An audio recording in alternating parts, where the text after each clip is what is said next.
Hi guys, hello बच्चों, मैं हूँ किरण सिंह। चलो आज कुछ नया सीखते हैं। हमारे यूट्यूब चैनल किरण सिंह इंटर कॉलेज में आपका बहुत बहुत स्वागत है।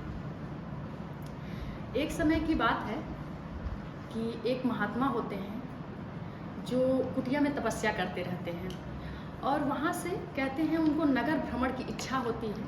तो नगर भ्रमण की इच्छा से अपने कुटिया से बाहर आकर के नगर में, गांव में जाते हैं। जब वो गांव में जाते हैं तो काफ़ी दूर चल लिए होते हैं और काफ़ी दूर चले आते हैं, इसलिए उन्हें बहुत जोरों की भूख और प्यास लग गई होती है। सोचते हैं कि किसी भी सज्जन का घर मिलेगा तो मैं वहाँ चल करके कुछ भोजन या जो अब मेरी प्यास लगी है उसको बुझाऊंगा।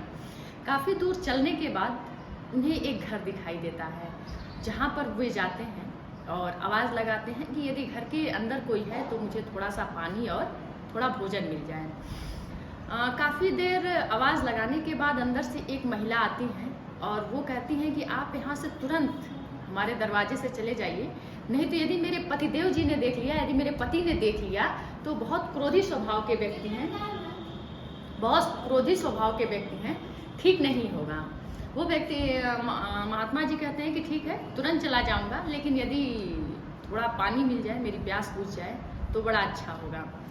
महिला काफ़ी दयालु होती हैं, वो अंदर जाती हैं और थोड़ा सा सत्तू और पानी लेकर के आती हैं और महात्मा जी को दे देती हैं।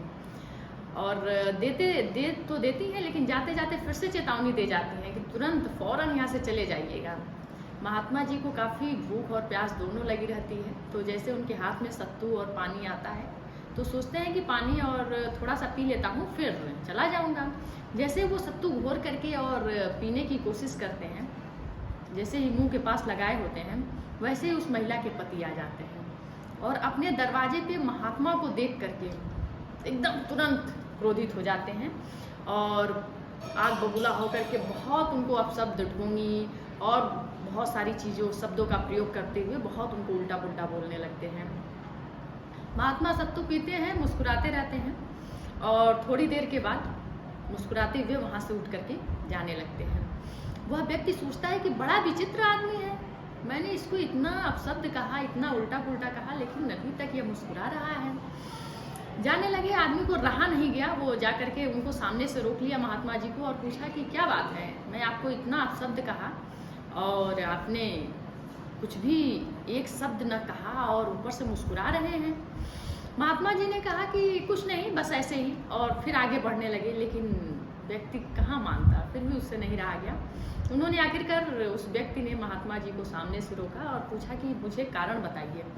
महात्मा जी ने कहा कि बस इतना सा कारण था कि यदि मैं आपको कोई सामग्री दूं, आपको सामग्री दूं और आप लेने से मना कर दें, आप न लें, तो वो सामग्री किसके पास रह जाएगी? व्यक्ति ने कहा कि आपकी सामग्री है, आपके पास रह जाएगी। तो महात्मा जी ने कहा कि इसके पहले भी जो आप मुझे दे रहे थे वो मैं नहीं ले रहा था, मैं नहीं ग्रहण कर रहा था, तो वो किसके पास रह गया? व्यक्ति एक सेकंड के लिए स्तब्ध रह गया, अवाक रह गया और उसके मुंह से अचानक निकला कि मेरे ही पास। और काफ़ी महात्मा दूर चले गए थे और व्यक्ति को अंततः समझ में आया कि क्या हुआ था उसके साथ। तो बच्चों, ये बड़ी सीख देने वाली कहानी है और मैं चाहूँगी कि अपने घर के हर व्यक्ति इस कहानी को सुने। कहानी बड़ी छोटी सी है लेकिन बहुत ही सारगर्भित है कि यदि कोई आपको वस्तु कोई दे रहा है, कोई भौतिक सामग्री दे रहा है और यदि आप नहीं ले रहे हैं तो आप तक नहीं पहुंचती है, तो शब्द कैसे पहुंच जाएंगे?